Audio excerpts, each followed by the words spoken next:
Hello everyone and welcome back to yet another video. I hope you're not too tired of my face yet because we still have about half a month to go. For today's video, I had an idea to do a video about books. That was a very clumsy introduction. If you love books like I do, you most probably also love to read books about books.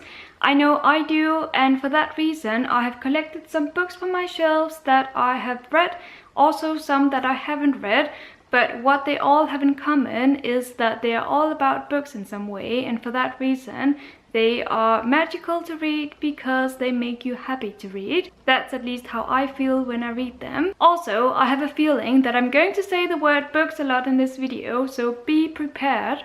So let's just get started with the very first book, which is a horror story, and that is Stephen King's Misery. So this one is about an author, Paul Sheldon, who has just finished writing his newest book. He's a very prolific and popular author in America. He is then driving from his cottage in the wilderness. It's snowing, it's basically a blizzard going on, but he decides to drive in that weather with his new manuscript. Of course, he gets into a crash. One woman saves him called Annie Wilkes. Let me just tell you that this woman turns out to be not so pleasant to be around. That's all I'm going to say. But this is a book about books because this book that the author has just finished writing is one that Annie Wilkes reads, and she has some problems with it, so she asks for him to rewrite it, and whenever the book takes a turn that she doesn't like, things go crazy. As I said, this is a horror story, and it's one that has one of the best horrific characters I've ever read about, and that is obviously Annie Wilkes. But I should be honest, I haven't actually read this book.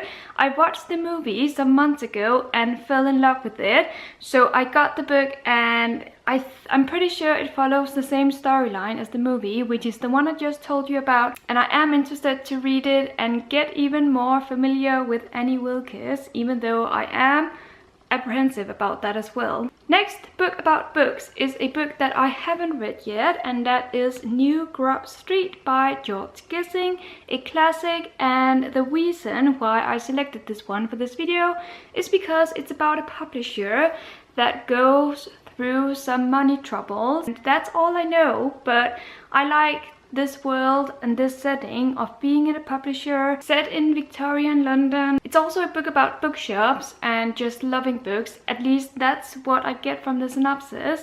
So it's a classic that I'm intrigued to get to very soon. It's actually the next classic that I hope to read once I'm in the mood for a classic, which I am right now. So it's going to happen pretty soon, I'm sure. Let's do a book I have actually read, and this is a non-fiction book from Paul Auster. It's his Winter Notes. This is the Danish cover and title. In this one, Paul Auster explores his authorship and how he has grown to be the author he is today. It's also a book about his family and how they have traveled with him through his authorship.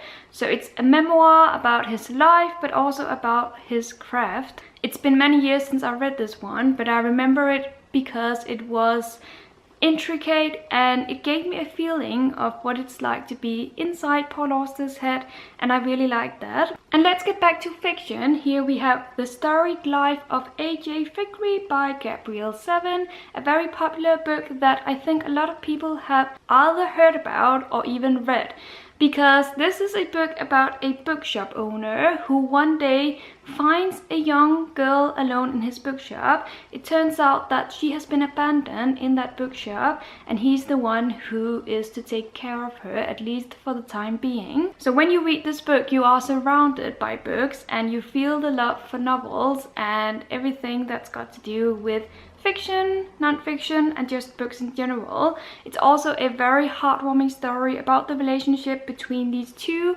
main characters, and it's just an adorable story that I think if you love books, you can't help but fall in love with it. I know a lot of other people have done exactly that. I actually have another book by Stephen King, but this one is his non-fiction book, which is about the craft of writing. Now, Stephen King has published a lot of books over the years, so he knows what he's talking about when he tells us about what it is like to write a book and how he experiences it and what you must be aware of when writing a novel. The first part of this book is actually about his childhood, so that part is more of a memoir, but it's the second part of the book that really goes into depth with the craft of writing. Stephen King gives us some very good advice on what you need to be aware of. He gives us great tips and he gives us a toolbox of things that you need to know. I don't mean to write a book myself, but reading this book inspired me to do so, even though it's just an inspiration I'm feeling. It's not an actual thing I'm going to go out and do,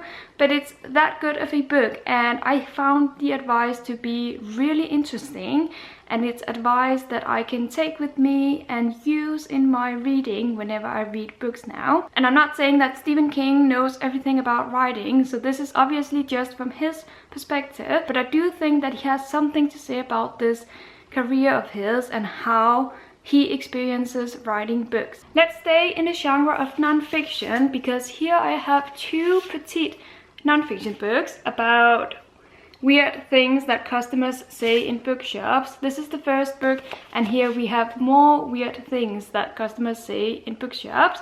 Both books are by Campell, who also has a YouTube channel.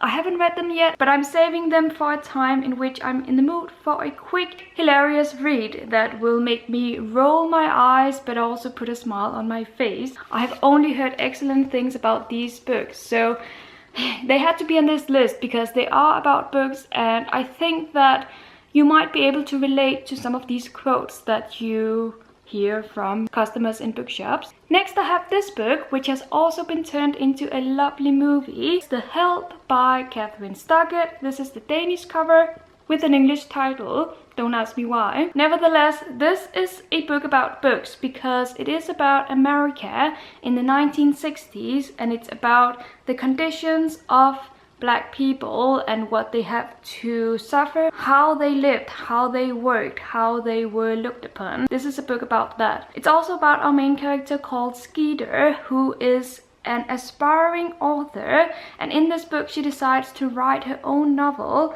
about these women's accounts, Black women who are suffering in America and who want to tell their story and who gather to do that. But it's not as easy as that. You will have to read the book to know what I'm talking about.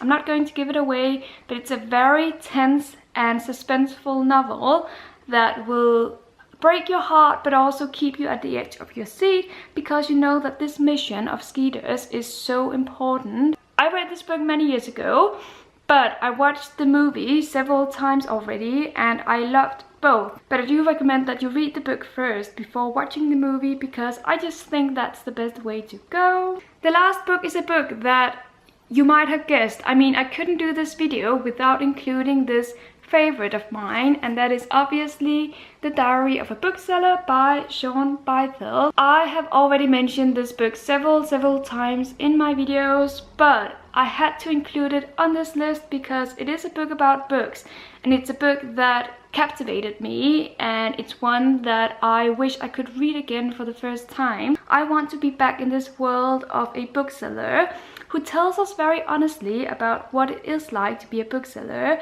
what the customers are like, and what the finances are like, and also what it's like to go out and find those new books that you want to put on your own shelves and hopefully sell. It's a beautiful non-fictional piece of work that I adore to pieces. It's one that had to be on this list, and I saved it for last because I think it is the best of the bunch I've shown you today. And that's saying a lot. So that is it for this video. I hope you enjoyed it. I'm sure there are so many other books about books out there that I didn't include in this video, so feel free to give me any recommendations in the comments down below. But until my next video, have a great day and happy reading.